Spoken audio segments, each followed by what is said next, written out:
Hello everybody, welcome back to the channel. So today is day 9 of our training and day 3 of our general English training.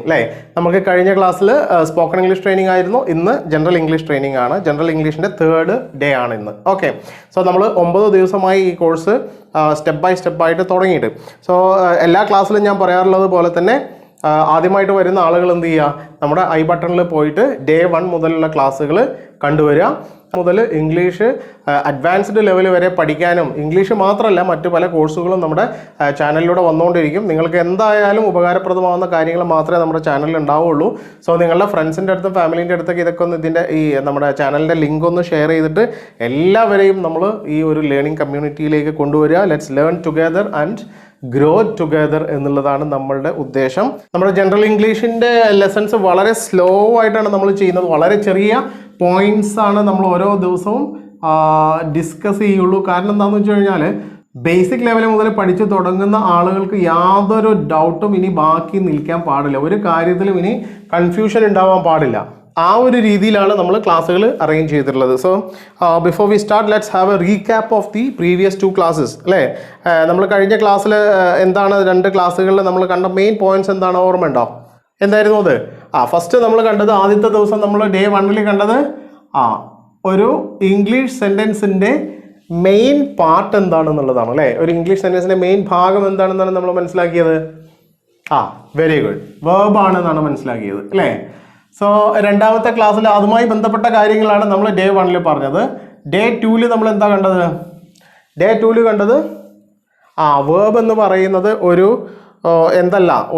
ഒരു base form മാത്രമായി നിൽക്കുന്ന ഒരു സംഭവമല്ല. നമ്മൾ മലയാളത്തിലുള്ള ചില എക്സാമ്പിൾസ് ഒക്കെ കണ്ടു. അല്ലേ, മലയാളത്തിലൊരു വേർബ് എടുത്തു കഴിഞ്ഞാൽ നമ്മൾ അതിനെ സെൻറ്റൻസിൽ ഉപയോഗിക്കും, അല്ലെങ്കിൽ നമ്മൾ കമ്മ്യൂണിക്കേറ്റ് ചെയ്യാൻ വേണ്ടി ഉപയോഗിക്കുമ്പോൾ അതിനെ പല രീതിയിലേക്ക് മാറ്റിയിട്ടാണ് ഉപയോഗിക്കുന്നത് നമ്മുടെ ആവശ്യത്തിനനുസരിച്ച്. അതുപോലെ ഇംഗ്ലീഷിലുള്ള വേർബിനെയും നമുക്ക് പല രൂപത്തിലേക്ക് മാറ്റിയെടുക്കാൻ പറ്റും എന്നതുമായി ബന്ധപ്പെട്ട ഉദാഹരണങ്ങളും കാര്യങ്ങളൊക്കെയാണ് നമ്മൾ ഡേ 2 കണ്ടത്. അല്ലേ, ഡേ 2 നമ്മൾ 4 ഡിഫറെൻറ്റ് ഫോംസ് ഓഫ് വേർബ് കണ്ടിരുന്നു. ഏതൊക്കെയായിരുന്നു അത്, ഓർക്കുന്നുണ്ടോ? Very good, base form. അല്ലേ, ബേസ് ഫോം അതാണ് വേർബിൻ്റെ ഫസ്റ്റ് ഫോം. V1 എന്ന് നമുക്ക് വിളിക്കാം, അല്ലെങ്കിൽ ബേസ് ഫോം എന്ന് വിളിക്കാം. പിന്നെ ഫാസ്റ്റ് ഫോം കണ്ടു, അഥവാ V2 കണ്ടു. പിന്നെ പാസ്റ്റ് പാർട്ടിസിപ്പിൾ ഫോം കണ്ടു, അല്ലെങ്കിൽ അതിനെ നമ്മൾ V3 എന്ന് വിളിച്ചു. പിന്നെ ING form of the verb കണ്ടു, അതിനെ നമ്മൾ V4 എന്ന് വിളിച്ചു. ഇനി ഇന്ന് നമ്മളിതിൻ്റെ ബാക്കിയാണ് നോക്കാൻ പോകുന്നത്. അല്ലേ, അതുപോലെ മറ്റൊരു കാര്യം പറഞ്ഞത് എന്താണ്, ബേസ് ഫോം എത്ര രീതിയിലുണ്ടെന്നാണ് പറഞ്ഞത്? 2 രീതിയിലുണ്ടെന്ന് പറഞ്ഞു. അതേതൊക്കെയാണ്? ഒന്ന്, ഒരു S ഉള്ള ഒരു ഫോമും ഒരു S ഇല്ലാത്തൊരു ഫോമും. അല്ലേ, ഇപ്പോൾ ഗോ എന്നും ഗോസ് എന്നും പറഞ്ഞാൽ രണ്ടും എന്ത് തന്നെയാണ്? ബേസ് ഫോം തന്നെയാണ്. അല്ലെങ്കിൽ ടീച്ച് എന്ന് പറയുന്നതും ടീച്ചസ് എന്ന് പറയുന്നതും ബേസ് ഫോം തന്നെയാണ്. റൈറ്റ് എന്ന് പറയുന്നതും റൈറ്റ്സ് എന്ന് പറയുന്നതും ബേസ് ഫോം തന്നെയാണ്. അപ്പോൾ എന്തിനാണ് ഇങ്ങനെ 2 ബേസ് ഫോം എന്തിനാണ് എന്നുള്ളതൊക്കെ ഞാൻ പറഞ്ഞുതരാം. പക്ഷേ അങ്ങനെ ബേസ് ഫോം 2 ഫോമിലായിട്ടുണ്ട്. പിന്നെ മറ്റു ഫോമുകൾ നമ്മൾ പഠിച്ചു. ഇനി നമ്മൾ ചെയ്യാൻ പോകുന്നത് എന്താണ്? ഇനി ഇങ്ങനെയുള്ള ഈ 4 ഫോംസ് മാത്രം മതിയോ നമുക്ക്? ഈ 4 ഫോം മാത്രം വെച്ചിട്ട് നമുക്ക് പിന്നെ എല്ലാ ആശയങ്ങളിലേക്കും എല്ലാ രീതിയിലേക്കും മാറ്റിയെടുക്കാൻ പറ്റുമോ? നമ്മൾ മലയാളത്തിൽ എക്സാമ്പിൾ നോക്കിയപ്പോൾ കുടിക്കുക എന്ന് പറയുന്ന വേർബാണ് നോക്കിയത്. അല്ലേ, അതിനെ നമ്മൾ ഒരുപാട് ഒരു 8, 10, 12 അല്ലെങ്കിൽ അതിൽ കൂടുതൽ, അല്ലേ, 20, 25 രീതിയിലേക്കൊക്കെ നമ്മൾ അതിനെ മാറ്റി ഉപയോഗിക്കാറുണ്ടാവും. അല്ലേ, കുടിച്ചു, കുടിക്കുകയാണ്, കുടിക്കും, കുടിക്കുക, കുടിച്ചിട്ടില്ല, കുടിച്ചിരുന്നു, കുടിച്ചുകൊണ്ടിരിക്കുകയാണ്. അല്ലേ, ഇങ്ങനെയൊക്കെ പറഞ്ഞിട്ട് കുടിക്കുകയായിരിക്കും, അങ്ങനെയൊക്കെ പറഞ്ഞിട്ട് കുടിക്കുന്നതാണ് നല്ലത്, കുടിക്കാതിരിക്കുന്നതാണ് നല്ലത്, പിന്നെ കുടിക്കാൻ കഴിയും, കുടിക്കണമായിരുന്നു എന്നൊക്കെ പറഞ്ഞിട്ട് നമ്മൾ പല രീതിയിലാണ് നമ്മൾ സംസാരത്തിൻ്റെ ഇടയിൽ ഈ വേർബുകൾ വരിക. സോ നമ്മളിപ്പോൾ ആകെ 4 ഫോം ഓഫ് വേർബ് അല്ലേ ഇപ്പോൾ ഇംഗ്ലീഷിൽ കണ്ടുള്ളൂ. ഈ 4 ഫോം കൊണ്ട് നമുക്കിതെല്ലാം കൂടി പറയാൻ പറ്റുമോ? പറയാൻ പറ്റില്ല. അപ്പോൾ ഇനി എങ്ങനെയാണ് ബാക്കിയുള്ള രൂപത്തിലേക്കൊക്കെ നമ്മൾ ഈ വേർബിനെ മാറ്റിയെടുക്കുക? അതിന് നമ്മളെ സഹായിക്കുന്ന ചില ഇത്തിരി കുഞ്ഞന്മാരായ ആളുകളെ പറ്റിയിട്ടാണ് ഇന്ന് നമ്മൾ പഠിക്കാൻ പോകുന്നത്. ഈ ഇത്തിരി കുഞ്ഞന്മാർ അത്ര നിസ്സാരക്കാരൊന്നുമല്ല. അല്ലേ, പല ചെറിയ ചെറിയ സാധനങ്ങളും വലിയ വലിയ സംഭവങ്ങൾ ഉണ്ടാക്കിയിട്ടുണ്ട്. ഇപ്പം ഏതാനും ഒരു 4 to 5 years ബാക്കാണ് ഒരു ഇത്തിരി കുഞ്ഞൻ വന്നിട്ട് എന്ത് ചെയ്തത്, നമ്മുടെ വേൾഡിനെ മൊത്തം സ്റ്റാൻഡ് സ്റ്റില്ലാക്കി നിർത്തിയത്. അല്ലേ, ഒരു സംഭവമില്ല, ആരും എങ്ങോട്ടും പോകുന്നില്ല, വണ്ടികളില്ല, എയർപോർട്ടില്ല, സീപോർട്ടില്ല, റെയിൽവേ സ്റ്റേഷനില്ല, ആളുകൾ ജോലിക്ക് പോകുന്നില്ല, ഒന്നും ചെയ്യാണ്ടിരുന്നത് ഓർക്കുന്നുണ്ടോ? അതിന് കാരണം ആയതാരാണ്? അങ്ങനെ ചെയ്യിച്ചത്? ചില ഇത്തിരി കുഞ്ഞന്മാരാണ് അല്ലേ? നമ്മുടെ കണ്ണുകൊണ്ട് കാണാൻ പോലും കഴിയാത്ത ആളുകളാണ് ഈ വലിയൊരു ലോകത്തെ തന്നെ പിടിച്ചു നിർത്തിയത്. സോ എന്നതുപോലെ ഇംഗ്ലീഷിൽ ചെറിയ ചില ഇത്തിരി കുഞ്ഞന്മാരുണ്ട്. അവർ എന്ത് ചെയ്യുന്നുണ്ട്?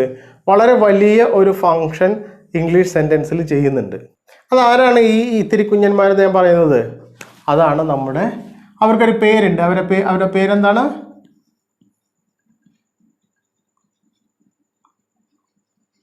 ഓക്സിലറി വേർബ്സ് എന്നാണ്. എന്താ പറയുക? Auxiliary verbs. എന്താണ് ഈ ഓക്സിലറി വേർബ്സ് എന്ന് പറഞ്ഞു കഴിഞ്ഞാൽ ഇത് ഒരു തരം വേർബ് തന്നെയാണ്. അപ്പം എന്തിനാണ് ഈ ഓക്സിലറി വേർബ്സ് എന്ന് പറയുന്ന ഈ കുഞ്ഞന്മാരെന്താ ചെയ്യുന്നത്? ഇവർ ചെയ്യുന്നത് നമ്മളുടെ വേർബ്സ് ഉണ്ടല്ലോ. അപ്പോൾ ഉദാഹരണത്തിന് ഈറ്റ്, ഡ്രിങ്ക്, അല്ലെങ്കിൽ സ്ലീപ്പ്, ഇത് മൂന്നാണല്ലോ നമ്മുടെ മെയിൻ പരിപാടി അല്ലേ? പിന്നെ അല്ലെങ്കിൽ സീ, അല്ലെങ്കിൽ ഗോ, ഇങ്ങനെയൊക്കെ പറയുന്ന വേർബുകളുണ്ടല്ലോ. ഈ വേർബിനോട് കൂടെ നിന്നിട്ട്, ഞാൻ അന്ന് പറഞ്ഞിരുന്നു നമുക്ക് ഇതിൻ്റെ കൂടെ ഉപയോഗിക്കുന്ന മറ്റു ചില സംഭവങ്ങളോടി ചേരും ഇതിൻ്റെ മുമ്പിൽ നിന്ന് അല്ലേ? ഇതിൻ്റെ കൂടെ നിന്നിട്ട് എന്ത് ചെയ്യും? കോമ്പിനേഷനായി നിന്നിട്ട് ഈ വേർബിന് എന്ത് ചെയ്യും? മറ്റ് പല ആശയങ്ങളും മറ്റു പല മീനിങ്ങുകളും കൊടുക്കും. അതിനു വേണ്ടി സഹായിക്കുന്ന, അതായത് വേർബിന് നമ്മൾ ഉദ്ദേശിക്കുന്ന ഒരു മീനിങ്ങിലേക്ക് എത്തിക്കാൻ വേണ്ടി സഹായിക്കുന്ന ചെറിയ ചെറിയ സംഭവങ്ങളാണ് ആര്?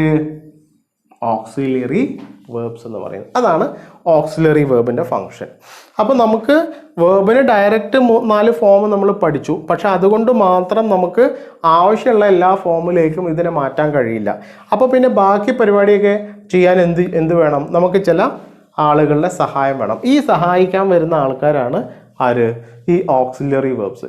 അപ്പോൾ നമ്മൾ ഈ ഓക്സിലറി വേർബും ഈ വേർബും തമ്മിലുള്ള ഒരു കോമ്പിനേഷൻ ഉണ്ടാക്കിയെടുത്തു കഴിഞ്ഞാൽ അതിന് ചില പ്രത്യേക ആശയം കിട്ടും. അപ്പോൾ ചിലപ്പോൾ നമ്മൾ ഇപ്പോൾ അവൻ പരീക്ഷ എഴുതുകയായിരിക്കും എന്ന് പറയണമെന്നുണ്ടെങ്കിൽ ചിലപ്പം വേർബിൻ്റെ ഒരു പ്രത്യേക ഫോമും ഒരു ഓക്സിലറി വേർബും കൂടി കൂടിച്ചേരേണ്ടി വരും. എന്നാലേ അങ്ങനെ ആവുള്ളൂ. എഴുതുകയായിരിക്കും എന്നാവണമെന്നുണ്ടെങ്കിൽ. എന്നാൽ എഴുതിയിട്ടുണ്ടാവും എന്നാവണമെന്നുണ്ടെങ്കിലോ, അപ്പോൾ വേർബിൻ്റെ വേറൊരു ഫോമും ഈ ഓക്സിലറി വേർബ് എന്നുള്ള വേറൊരു ഓക്സിലറിയും കൂടി എടുത്ത് കോമ്പിനേഷനാക്കി വെക്കേണ്ടി വരും. അപ്പോൾ അത് എഴുതിയിട്ടുണ്ടാകുന്നാവും. ഇങ്ങനെ നമുക്ക് എന്താണോ പറയാനുള്ളത് അല്ലെങ്കിൽ നമുക്ക് എന്താണോ പ്രകടിപ്പിക്കാനുള്ളത് അതിന് സ്യൂട്ടബിൾ ആയിട്ടുള്ള ഓക്സിലറി വേർബും വേർബിൻ്റെ ഫോമും എടുത്ത് കോമ്പിനേഷനാക്കി വെക്കുക. അപ്പോൾ ആ ആശയം കിട്ടും. ഈ സംഭവമാണ് ഇനി നമ്മൾ പഠിക്കാൻ പോകുന്നത്. ഈ രീതിയിലാണ് ഇംഗ്ലീഷിൽ നമ്മൾ ഉദ്ദേശിക്കുന്ന ഏത് ആശയവും ഉണ്ടാക്കിയെടുക്കാനുള്ള കപ്പാസിറ്റി നമുക്കുണ്ടാവുന്നത്. മനസ്സിലായല്ലോ? സോ നമ്മൾ ഇംഗ്ലീഷ് സെൻറ്റൻസിനകത്തുള്ള ഓരോ ആളുകളെ പ്രത്യേകം പരിചയപ്പെടുകയാണ്. എന്തിന് പറ്റുന്നതാണ്, എന്തിന് ഉപയോഗിക്കണം, എത്ര ഇപ്പോൾ ഇംഗ്ലീഷ് സെൻറ്റൻസിനെ നമ്മളിപ്പോൾ ഒരു സാമ്പാറുമായിട്ട് കമ്പയർ ചെയ്യുകയാണെങ്കിൽ അല്ലെങ്കിൽ ഒരു കറി ഉണ്ടാക്കുന്നതുമായിട്ട് കമ്പയർ ചെയ്യുകയാണെന്നുണ്ടെങ്കിൽ ഇപ്പോൾ ഒരു കറിയാണെന്നുണ്ടെങ്കിൽ അതിൽ പല ഇൻഗ്രീഡിയൻസും ഉണ്ടാവും അല്ലേ? ഒരു കറിയിൽ പല ഇൻഗ്രീഡിയൻസ് ഉണ്ടാവില്ലേ? സോ എന്നതുപോലെ ഒരു ഇംഗ്ലീഷ് സെൻറ്റൻസിലും ഒരുപാട് സാധനങ്ങളുണ്ട്, ഇൻഗ്രീഡിയൻസ് ഉണ്ട്. അതിൽ ഏറ്റവും പ്രധാനപ്പെട്ട ഇൻഗ്രീഡിയൻ്റാണ് നമ്മൾ ആദ്യം പഠിച്ച വേർബ്. ഇനി ഈ വേർബിനെ നമ്മൾ ഉദ്ദേശിച്ചൊരു രൂപത്തിലേക്ക് ആക്കി കിട്ടണം എന്നുണ്ടെങ്കിൽ അതിനെന്തും കൂടി ചേരണം, അതിനോട് ഓക്സിലറി വേർബും കൂടി ഏതുപോലെ ഇപ്പോൾ പക്ഷേ നമ്മൾ ഉദ്ദേശിച്ച ആശയത്തിനനുസരിച്ചാവണം എന്നുണ്ടെങ്കിൽ കറക്റ്റായിട്ടുള്ള ഓക്സിലറി വേർബും കറക്റ്റായിട്ടുള്ള വേർബിൻ്റെ ഫോമും കൂടി ചേരണം. അപ്പോഴത് ഏതുപോലെ ഇപ്പോൾ നമ്മളിപ്പോൾ ഒരു സാമ്പാർ വെക്കുകയാണെന്നുണ്ടെങ്കിൽ അതിൽ ചേർക്കേണ്ട കുറച്ച് മസാലകളും കുറച്ച് സംഭവങ്ങളൊക്കെ ഉണ്ട് അല്ലേ? അപ്പം ഒരു സാമ്പാറിൽ ഇപ്പോൾ ആരെങ്കിലും ഇപ്പോൾ ഈ ഗരം മസാല ആരെങ്കിലും ചേർക്കുമോ സാമ്പാറിൽ? ഇല്ലല്ലോ. നേരെ മറിച്ച് സാമ്പാറിൽ എന്ത് ചേർക്കും? സാമ്പാർ പൊടി ചേർക്കും അല്ലേ? എന്നാൽ ഒരു ചിക്കൻ കറി ഉണ്ടാക്കുകയാണ്, അതിൽ സാമ്പാർ പൊടി ചേർക്കാൻ പറ്റുമോ? ഇല്ല. സോ നമ്മൾ ഉദ്ദേശിച്ച ഒരു ടേസ്റ്റ് കിട്ടണം എന്നുണ്ടെങ്കിൽ എന്തൊക്കെ സാധനങ്ങൾ എത്ര അളവിൽ ചേരണം എന്നുള്ളതിനൊരു കണക്കും ഒരു രീതിയൊക്കെ ഇല്ലേ? എന്നതുപോലെ തന്നെ നമ്മൾ ഉദ്ദേശിച്ച ആശയം പ്രകടിപ്പിക്കുന്ന ഒരു ഇംഗ്ലീഷ് സെൻറ്റൻസ് ഉണ്ടാക്കിയെടുക്കണം എന്നുണ്ടെങ്കിൽ അതിലുള്ള ഓരോ സാധനം ഏത് ഉപയോഗിക്കണം, എങ്ങനെ ഉപയോഗിക്കണം, എവിടെ ഉപയോഗിക്കണം എന്നുള്ളതിനൊക്കെ ഒരു രീതിയുണ്ട്. അത് നമ്മൾ പഠിച്ചെടുക്കണം, ഉപയോഗിച്ച് പഠിച്ചെടുക്കണം. അതിനാണ് നമ്മൾ നോട്ട്സ് പ്രൊവൈഡ് ചെയ്ത് അതിൽ നിങ്ങൾക്ക് ഈ പഠിച്ച കാര്യങ്ങളുമായി ബന്ധപ്പെട്ട എക്സസൈസുകൾ. ഇപ്പം നമ്മൾ കറി വെക്കാൻ പഠിക്കുന്നത് എങ്ങനെയാണ്? ഫസ്റ്റ് നമ്മൾ കറി വെക്കുമ്പോൾ ചിലപ്പോൾ ഉപ്പ് കൂടിയിട്ടുണ്ടാവും, അല്ലെങ്കിൽ മസാലകളൊന്നും വേണ്ടത്ര ഉണ്ടാവില്ല, കറി ഒരു വെള്ളം പോലെ ആയിരിക്കും, ഇങ്ങനെയൊക്കെ തന്നെയാണ് ഉണ്ടാവുക അല്ലേ. പിന്നീട് നമ്മളത് ചെയ്ത് ഏത് കൂട്ടണം, ഏത് കുറക്കണം, ഏത് എത്ര ഇടണം എന്നൊക്കെ നമ്മൾ മനസ്സിലാക്കി അത് നന്നായി വരികയല്ലേ ചെയ്യുന്നത്. എന്നതുപോലെ തന്നെയാണ് അതിന് വേണ്ടിയിട്ടാണ് നമ്മൾ എന്ത് ചെയ്യുന്നത്, ഈ ടാസ്കുകൾ തരുന്നത്. വെറുതെ നമ്മളിവിടെ പഠിപ്പിച്ച് പോയി കഴിഞ്ഞാൽ അത് നിങ്ങൾ ജസ്റ്റ് ഒരു വീഡിയോ കാണുന്ന പോലെ കാണുന്നു, എഴുന്നേറ്റ് പോകുന്നു, അടുത്ത വീഡിയോ കാണുന്നു, അതുകൊണ്ട് നിങ്ങൾക്ക് പ്രത്യേകിച്ച് കാര്യം ഉണ്ടാവില്ല. ഒന്നുകിൽ ഇത് വ്യക്തമായിട്ട് എഴുതി വെക്കുകയും പ്രാക്ടീസ് ചെയ്യുകയും ചെയ്യുക, അല്ലെങ്കിൽ ഈ നോട്ട്സിൽ വരുന്ന ഈ എന്ത് ചെയ്യുക ടാസ്കുകൾ ചെയ്തു നോക്കുക. അപ്പോൾ ആ ഒരു രീതിയിൽ നിങ്ങൾക്ക് കുറച്ചുകൂടി സ്ട്രക്ചേർഡ് ആയിട്ട് പോകാൻ പറ്റും. സോ പറഞ്ഞു വരുന്നത് എന്താണ്, ഇന്നിപ്പോൾ നമ്മൾ പഠിച്ച ആദ്യത്തെ കാര്യം എന്താണ്? പറഞ്ഞു വരുമ്പോൾ കുറേ സംഭവം ഉണ്ടെങ്കിലും സംഗതി ഒന്നുമില്ല. ഇന്നിപ്പോൾ നമ്മൾ ആകെ എന്താ പഠിച്ചത്, എന്താ മനസ്സിലാക്കിയത്? ഓക്സിലറി വേർബ് എന്ന് പറഞ്ഞിട്ട് ഒരു സംഭവം ഉണ്ട്. അതെന്തിനാണ്? അത് വേർബുമായി കോമ്പിനേഷനിൽ ഉപയോഗിച്ച് നമുക്ക് ആവശ്യമുള്ള രീതിയിലേക്ക് വേർബിനെ മാറ്റിയെടുക്കാൻ സഹായിക്കുന്ന സാധനങ്ങളാണ്. ഇത് സിമ്പിളായിട്ടുള്ളൊരു പോയിന്റ് അല്ലേ? അത് മനസ്സിലായല്ലോ. ഇനി ഏതൊക്കെയാണ് ഇപ്പോൾ ഈ ഇംഗ്ലീഷിലുള്ള ഓക്സിലറി, ഇപ്പോൾ വേർബിൻ്റെ എക്സാമ്പിൾസ് നമുക്കറിയാം. അതുപോലെ ഓക്സിലറി വേർബ്സ് ഏതൊക്കെയാണ്, ഏതിനാണ് ഇപ്പോൾ ഈ ഓക്സിലറി വേർബ് നമ്മൾ വിളിക്കുന്നത്? ഇപ്പോൾ ഈസ് എന്ന് നമ്മൾ കണ്ടിട്ടുണ്ടാവും അല്ലേ, ഇതൊരു ഓക്സിലറി വേർബാണ്.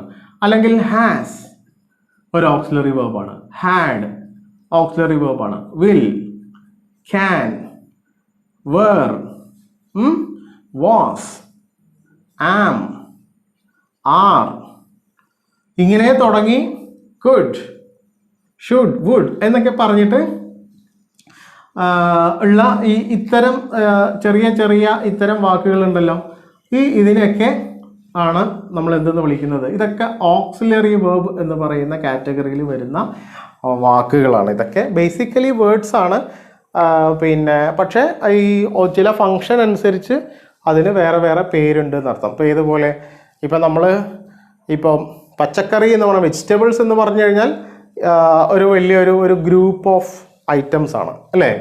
എന്നാൽ അതിലുള്ള ഓരോ സാധനത്തിനും എന്തുണ്ടാവും, വെണ്ടക്ക, തക്കാളി എന്നൊക്കെ പറഞ്ഞിട്ട് വേറെ പേരുണ്ടാവും. എന്നതുപോലെ വേർഡ്സ് എന്ന് പറയുമ്പോൾ ഇതൊക്കെ വേർഡ്സ് ആണ്, ഇതും വേർഡ്സ് ആണ്, ഇതും വേർഡ്സ് ആണ്, അങ്ങനെയൊക്കെയുള്ള വേർഡ്സ് ആണ്. എന്നാൽ ഈ വേർഡ്സിനെ നമുക്ക് വേറെ എന്ത് ചെയ്യാൻ പറ്റും, പിന്നെ വീണ്ടും കാറ്റഗറൈസ് ചെയ്യാൻ പറ്റും. ഇപ്പോൾ വേർബ്സ് എന്ന് പറയുന്ന ഒരു കൂട്ടം വേർഡ്സ് ഉണ്ട്.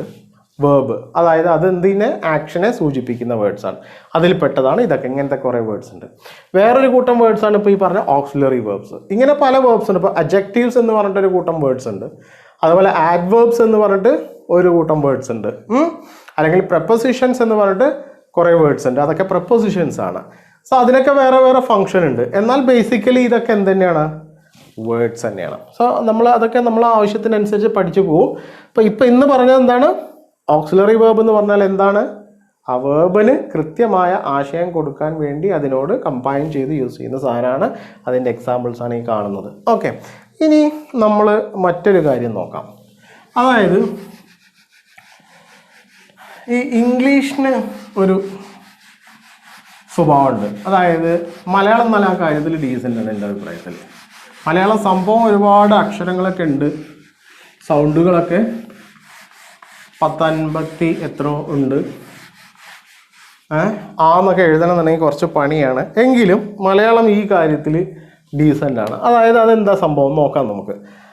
ഇപ്പം മലയാളത്തിൽ ഞാൻ പറയുകയാണ്, അപ്പോൾ ഒരു സെൻറ്റൻസ് എഴുതാം ഞാൻ. ഇപ്പോൾ അവൾ കളിക്കുകയാണ് എന്നിവിടെ എഴുതി ഞാൻ. അവൾ കളിക്കുകയാണ്, അവൾ എന്നാണേ. ഇനി കുട്ടികൾ കളിക്കുകയാണ്, ആളുകൾ കളിക്കുകയാണ്, അവൻ കളിക്കുകയാണ്, അവർ കളിക്കുകയാണ്. നോക്കൂ നിങ്ങൾ, ഇപ്പം നമ്മൾ അവൾ കളിക്കുകയാണ് എന്ന് പറയുമ്പോഴും, കുട്ടികൾ കളിക്കുകയാണെന്ന് പറയുമ്പോഴും, ആളുകൾ കളിക്കുകയാണെന്ന് പറയുമ്പോഴും, അവൻ കളിക്കുകയാണെന്ന് പറയുമ്പോഴും, അവർ കളിക്കുകയാണെന്ന് പറയുമ്പോഴൊക്കെ ഈ ഭാഗത്ത് യാതൊരു വ്യത്യാസവും വരുന്നില്ല. ഈ കളിക്കുകയാണ് എന്ന് പറയുന്നിടത്ത് ഇതാണ് ഇതിലെ എന്ത്, വേർബ് അല്ലേ. ഇത് അല്ല ഇതിലെ മലയാളത്തിൽ ക്രിയ എന്ന് പറയും, അല്ലെങ്കിൽ പ്രവർത്തനം അല്ലേ. ഇതാണ് ഇതിലെ സോ ഈ പ്രവർത്തനത്തെ സൂചിപ്പിക്കുന്നത്. അതായത് ഈ വേർബിൽ എന്തില്ല, യാതൊരു മാറ്റവും ഇല്ല. എന്തെങ്കിലും മാറ്റം കാണുന്നുണ്ടോ? ഇല്ല. അപ്പോൾ അവൾ എന്ന് പറയുമ്പോൾ ഒരാളേ ഉള്ളൂ. കുട്ടികൾ എന്ന് പറയുമ്പോൾ കൂടുതൽ ആളുണ്ട്. ആളുകൾ എന്ന് പറയുമ്പോഴും കൂടുതൽ ആളുണ്ട്. അവൻ എന്ന് പറയുമ്പോൾ ഒരാളേ ഉള്ളൂ. അവർ എന്ന് പറയുമ്പോൾ ഒരാളേ ഉള്ളൂ. സോ ഒരാളാണോ കളിക്കുന്നത്, ഒന്നിലധികം ആളുകളാണോ കളിക്കുന്നത്, ഇനി ലോകത്തുള്ള ആളുകൾ മൊത്തത്തിലാണോ കളിക്കുന്നത്, എന്ത് തന്നെ ആയാലും മലയാളത്തിൽ എന്തില്ല, വേർബ് ഉപയോഗിക്കുന്നതിൽ യാതൊരു മാറ്റമില്ല. അവിടെ കളിക്കുകയാണ് എന്ന് തന്നെ പറഞ്ഞാൽ മതി. എന്നാൽ ഇംഗ്ലീഷ് ഇങ്ങനെയല്ല. ഇംഗ്ലീഷിൽ ചെറിയൊരു വ്യത്യാസമുണ്ട്. എന്താണ് വ്യത്യാസം? ഇംഗ്ലീഷിൽ ഇത് മാറുന്നതിനനുസരിച്ച്, അതായത് ഈ പറയുന്ന പ്രവർത്തനം ചെയ്യുന്ന ആളുകൾ, ഈ ചെയ്യുന്ന ആളുകളുടെ എണ്ണം വ്യത്യാസപ്പെടുന്നതിനനുസരിച്ച് ഇവിടെ വേർബ് ഉപയോഗിക്കുന്നതിലും വ്യത്യാസങ്ങളുണ്ട്, ഓക്സിലറി വേർബ് ഉപയോഗിക്കുന്നതിലും വ്യത്യാസങ്ങളുണ്ട്. ഇങ്ങനെ ഒരു വ്യത്യാസം മലയാളവുമായിട്ട് കമ്പയർ ചെയ്യുമ്പോൾ ആർക്കുണ്ട്? ഇംഗ്ലീഷിനുണ്ട്. അതെന്താണെന്നാണ് ജസ്റ്റ് നമ്മൾ ഇന്ന് നോക്കുക. അതോടുകൂടി ഇന്നത്തെ ക്ലാസ് കഴിയും. അപ്പോൾ പിന്നെ ഇപ്പോൾ നമ്മൾ ഒരു ഇംഗ്ലീഷ് സെൻറ്റൻസ് കണ്ടു കഴിഞ്ഞാൽ, അല്ലെങ്കിൽ ഒരു ഇംഗ്ലീഷ് സെൻറ്റൻസ് ഉണ്ടാക്കുമ്പോൾ നമ്മൾ അതിലുള്ള വേർബ് മാത്രം നോക്കിയാൽ പോരാ. അല്ലെങ്കിൽ കറക്റ്റ് ഫോം ഓഫ് വേർബ് നമ്മൾ എടുക്കണം. അതിനോട് കോമ്പിനേഷനിൽ എടുക്കേണ്ട ഓക്സിലറി വേർബും നമ്മൾ എടുക്കണം. അത് മാത്രം ശ്രദ്ധിച്ചാൽ പോരാ, ഇതിൻ്റെ സബ്ജക്റ്റും കൂടി. എന്താ ഈ സബ്ജക്റ്റ് എന്നൊക്കെ പറഞ്ഞാൽ? സബ്ജക്റ്റ് എന്ന് പറഞ്ഞാൽ എന്താണ്? ഇപ്പോൾ ഉദാഹരണത്തിന് നമ്മൾ ഒരു സ്ഥലത്തേക്ക് ഇങ്ങനെ പോകുമ്പോൾ നല്ല അടിപൊളി ഒരു വീട് കണ്ടു എന്ന് വിചാരിക്കുക. നല്ലൊരു വീട്, നല്ല ഭംഗിയുള്ളൊരു വീട്, സിമ്പിളാണെന്നാൽ നല്ല എലഗൻ്റ് ആയിട്ടുള്ളൊരു വീട് കണ്ടു. സോ സ്വാഭാവികമായിട്ടും നമ്മൾ ആദ്യം ചിന്തിക്കുന്നത് എന്താ? ഇതാരാ ചെയ്തതെന്നാണ് ചിന്തിക്കുക അല്ലേ? ഇത് ചെയ്ത എൻജിനീയർ ആരാണ് എന്നല്ലേ ചിന്തിക്കുക അല്ലേ? എന്നതുപോലെ ഒരു ഇംഗ്ലീഷ് സെൻറ്റൻസിൽ he is playing something cricket എന്ന് എഴുതിയിട്ടുണ്ടെന്ന് വിചാരിക്കാം. സോ ഇതിൽ നമ്മളിപ്പോൾ ഇതുവരെ കണ്ട എന്തെല്ലാം കാര്യങ്ങളുണ്ട്? ഇതിലിവിടെ ഈ കാണുന്ന ആളാണ് ഈ സെൻറ്റൻസിൻ്റെ എൻജിൻ എന്ന് നമ്മൾ മനസ്സിലാക്കിയത്. പ്ലേയിങ് പ്രവൃത്തി അല്ലേ, വേർബ്. പിന്നെ ഇയാളിപ്പോൾ നമ്മൾ കുറച്ച് സമയം മുമ്പ് കണ്ടു, കുഞ്ഞൻ. എന്താണത്? Auxiliary verb. സോ ഈ ഓക്സിലറി വേർബും ഈ വേർബും കൂടിയുള്ള ഒരു കോമ്പിനേഷൻ ഉണ്ടാക്കിയിട്ടാണ് ഒരു പ്രത്യേക ആശയത്തിൽ ഇത് ഉണ്ടാക്കിയിട്ടുള്ളത്. ഇനി നമ്മൾ നോക്കേണ്ടത് ഇതിനെയാണ്. അതായത് ഈ പ്ലേയിങ് എന്ന് പറയുന്ന പ്രവർത്തനം ആരാണ് ചെയ്യുന്നത്, ആരാണ്? ഇപ്പം നമ്മൾ ആ വീട് ആരാണ് ചെയ്തത്, ആ എൻജിനീയർ ആരാണ് എന്ന് നോക്കിയ പോലെ ഒരു സെൻറ്റൻസ് കണ്ടാൽ എന്താണ് പ്രവർത്തനം, അത് ആരാണ് ചെയ്തത് അല്ലെങ്കിൽ ആരാണ് ചെയ്യുന്നത്. സോ ഈ ചെയ്യുന്ന ആളെയാണ് എന്തെന്ന് പറയാം? സബ്ജക്റ്റ് എന്ന് നമ്മൾ സാധാരണ പറയാം. സോ ഞാൻ പറഞ്ഞു വന്നത് എന്താണ്? ഇംഗ്ലീഷിൽ ഈ സബ്ജക്റ്റ് ഒരാളാവുമ്പോൾ, അതായത് ഒരാൾക്ക് നമ്മൾ ഇംഗ്ലീഷിൽ സിംഗുലർ എന്നാണ് പറയുക. എന്താ പറയുക? സിംഗുലർ. അതുപോലെ ഒന്നിലധികം ആളുകൾ ഉണ്ടെങ്കിൽ അതിനെ പ്ലൂരൽ എന്ന് പറയും. അതായത് ഏകവചനം, ബഹുവചനം എന്ന് നമ്മൾ സാധാരണ പറയാറുള്ള സംഭവം. സോ ഈ സബ്ജക്റ്റ് ഒരാളാവുമ്പോൾ ഉപയോഗിക്കുന്ന ഓക്സിലറി വേർബോ അല്ല. നമ്മൾ സബ്ജക്റ്റ് ഒന്നിലധികം ആൾ, ഇപ്പോൾ ഇത് ഹീ എന്നാണുള്ളത്, അവൻ എന്നാണ്, ഇപ്പം ദേ എന്നാണ് സബ്ജക്റ്റ് എന്ന് വിചാരിക്കാം. അപ്പോൾ നമ്മൾ അതിനനുസരിച്ച് ഈ ഓക്സിലറി വേർബ് മാറ്റേണ്ടി വരും. അല്ലെങ്കിൽ ഇപ്പോൾ വി എന്ന് പറഞ്ഞാൽ ഞങ്ങൾ അല്ലെങ്കിൽ നമ്മൾ, അപ്പോൾ ഓക്സിലറി വേർബ് അതിനനുസരിച്ച് മാറ്റേണ്ടി വരും ഒന്നിലധികം ആളുണ്ടെങ്കിൽ. അല്ലെങ്കിൽ ഞാൻ പറഞ്ഞു വന്നത് എന്താണ്? മലയാളം പോലെ അല്ല ഇംഗ്ലീഷ്. ഇംഗ്ലീഷിൽ ഈ സബ്ജക്റ്റിനനുസരിച്ച് വേണം വേർബിൻ്റെ ഫോം ചൂസ് ചെയ്യാനും അതുപോലെ ഓക്സിലറി വേർബ് ചൂസ് ചെയ്യാനും. ഇനി അതെങ്ങനെയാണ് പ്രാക്ടിക്കലി വരുന്നതെന്ന് കാണിച്ചു തരാം. അപ്പോൾ ഈ ഒരു പോയിന്റ് നിങ്ങൾക്ക് മനസ്സിലായില്ലേ? ഇന്ന് നമ്മൾ 2 പോയിന്റേ പഠിക്കുന്നുള്ളൂ. ഞാൻ കുറേ പറഞ്ഞു വരുന്നുണ്ടെങ്കിലും സംഭവം നമ്മൾ 2 പോയിന്റേ പഠിക്കുന്നുള്ളൂ. ഒന്ന്, പോയിന്റ് നമ്പർ 1 ഇവിടെ എഴുതുന്നുണ്ട്. എന്താണത്? ഓക്സിലറി വേർബ്, അത് എന്തിനുള്ളതാണ് എന്ന്. രണ്ടാമത്തത് ഈ സബ്ജക്റ്റും വേർബും തമ്മിലുള്ള ആ ഒരു കണക്ഷൻ, ആ ഒരു എഗ്രിമെൻറ്റ് എന്ന് വേണമെങ്കിൽ പറയാം.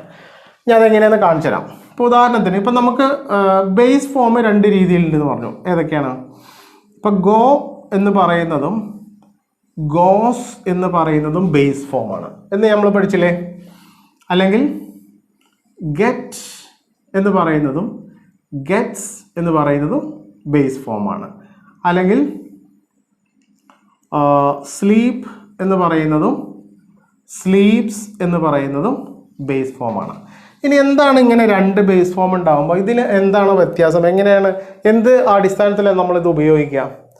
ഇവിടെ നമ്മൾ മനസ്സിലാക്കേണ്ടത് ഞാൻ നേരത്തെ പറഞ്ഞ ഏകവചനം ബഹുവചനം എന്നുള്ള വ്യത്യാസമാണ്. അതായത് സിംഗുലർ പ്ലൂറൽ എന്ന് പറയുന്ന വ്യത്യാസമാണ്. സോ ഇവിടെ സബ്ജക്റ്റ് നോക്കിയിട്ട്, സബ്ജക്റ്റ് സിംഗുലർ ആണോ പ്ലൂറൽ ആണോ എന്ന് നോക്കിയിട്ടാണ് ഇതിലുള്ള ഏത് ഫോം യൂസ് ചെയ്യണം എന്ന് നമ്മൾ തീരുമാനിക്കുന്നത്.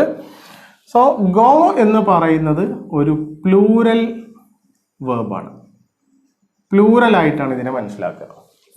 ബഹുവചനം പ്ലൂറൽ അല്ലെങ്കിൽ ഇത് ബഹുവചനമാണ്.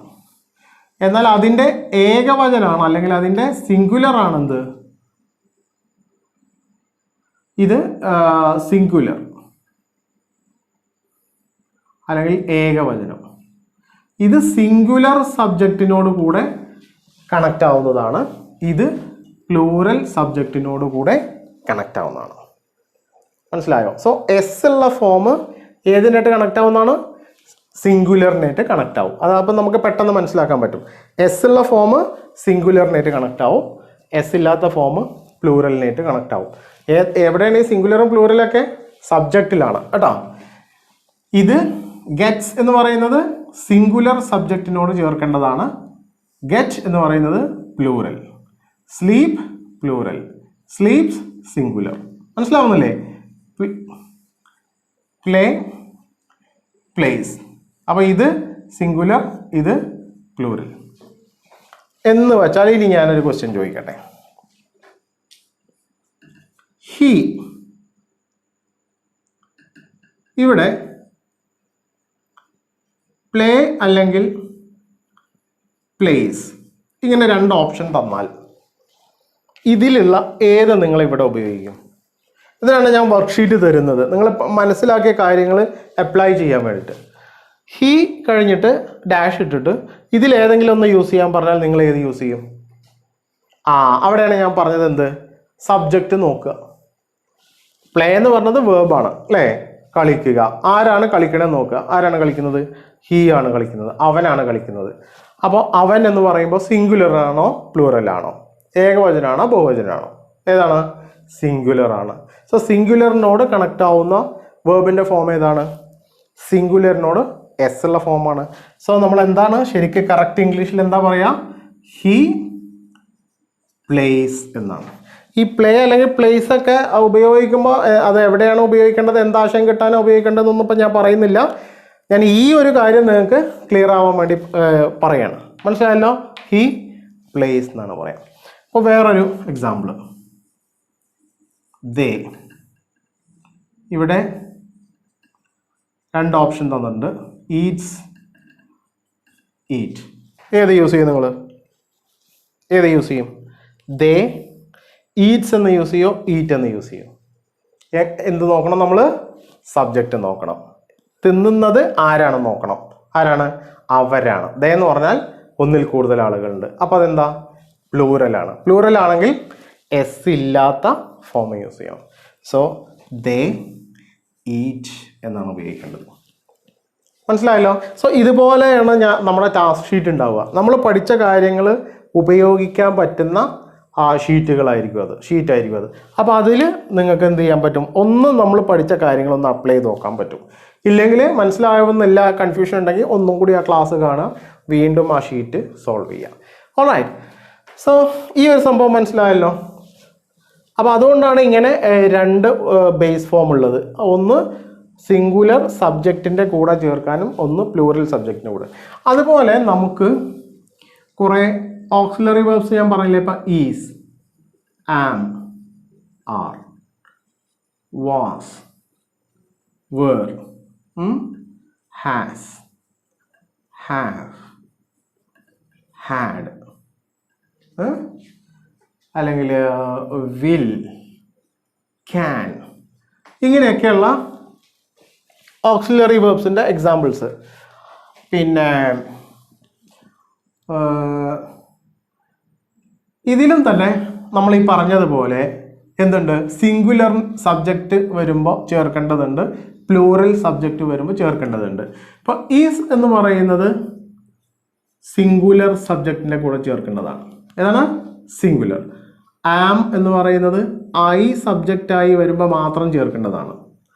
ആർ എന്ന് പറയുന്നത് പ്ലൂറൽ സബ്ജക്റ്റിൻ്റെ കൂടെ ചേർക്കേണ്ടതാണ്. വാസ് എന്ന് പറയുന്നത് സിംഗുലർ ആണ്, വേർ പ്ലൂറൽ ആണ്. ഹാസ് സിംഗുലർ ആണ്, ഹാവ് പ്ലൂറൽ ആണ്. അപ്പോൾ അവിടെയൊക്കെ ഈ നിങ്ങൾക്ക് ഓർത്തിരിക്കാൻ പെട്ടെന്ന് പറ്റും എന്ത്, ഇപ്പം ഈസ് സിംഗുലർ ആണ്, അപ്പം ഈസിലൊരു എസ് ഉണ്ട് സിംഗുലർ അല്ലേ. ഇവിടെയും എസ് ഫോം ആണ് സിംഗുലറിൻ്റെ കൂടെ പോകുന്നത്. സോ അവിടെയും നമുക്ക് ഓർത്തിരിക്കാൻ എളുപ്പമുണ്ട്. പിന്നെ ആർ അതിൽ എസ് ഇല്ല, അപ്പോൾ അത് പ്ലൂറൽ എന്ന് മനസ്സിലാക്കുക. അതുപോലെ വാസ് സിംഗുലർ ആണ്, അവിടെ എസ് കണ്ടില്ലേ. വേർ പ്ലൂറൽ ആണ്. അതുപോലെ ഹാസ് സിംഗുലർ ആണ്, ഹാവ് പ്ലൂറൽ ആണ്.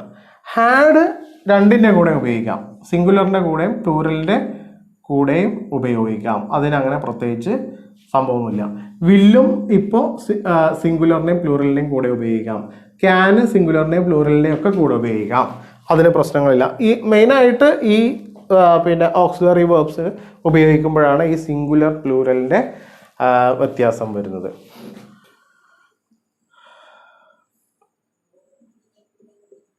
Students dash writing exam. ഇങ്ങനൊരു സ്റ്റുഡൻസ് എന്ന് പറഞ്ഞാൽ വിദ്യാർത്ഥികൾ. അത് അപ്പം മനസ്സിലാക്കണം നിങ്ങൾ, സബ്ജക്റ്റ് ആരാണ്, സിംഗുലർ ആണോ പ്ലൂറൽ ആണോ എന്ന് മനസ്സിലാക്കുക. Writing exam. ഇവിടെ നിങ്ങൾ ഇപ്പം ഞാൻ രണ്ട് ഓപ്ഷൻ തരുകയാണ്, ഈസ് ആർ. ഇതിലേത് യൂസ് ചെയ്യും? ഈസ് യൂസ് ചെയ്യോ ആർ യൂസ് ചെയ്യോ? ഏത് യൂസ് ചെയ്യേണ്ടി വരും? ഈസിലും ആറിലും ഏതാണ് സിംഗുലർ ഏതാണ് പ്ലൂറൽ എന്ന് നിങ്ങൾക്ക് കണ്ടാൽ തന്നെ മനസ്സിലാവും അല്ലേ. ഏതാണ് അതിൽ? ആറാണ് യൂസ് ചെയ്യേണ്ടത്. കാരണം എന്താ, ഇവിടെ ഇവരാണിത് ചെയ്യുന്ന അതായത് റൈറ്റിംഗ് എക്സാം, പരീക്ഷ എഴുതുക എന്ന് പറയുന്ന പരിപാടി ചെയ്യുന്നത് ആരാണ്? അവരാണ് സബ്ജക്റ്റ് അല്ലേ. സബ്ജക്റ്റ് ഇവിടെ സ്റ്റുഡൻസ് ആണ്, ഒന്നിലധികം ഉണ്ട്, അപ്പോൾ പ്ലൂറലാണ്. അപ്പോൾ ഏത് യൂസ് ചെയ്യണം? ഇവിടുത്തെ പ്ലൂറൽ, ഇതിൽ പ്ലൂറൽ ഏതാണ്? ആറ് യൂസ് ചെയ്യണം അല്ലേ. അല്ലെങ്കിൽ ഇപ്പോൾ വേറെ ഒന്ന്, ഷീ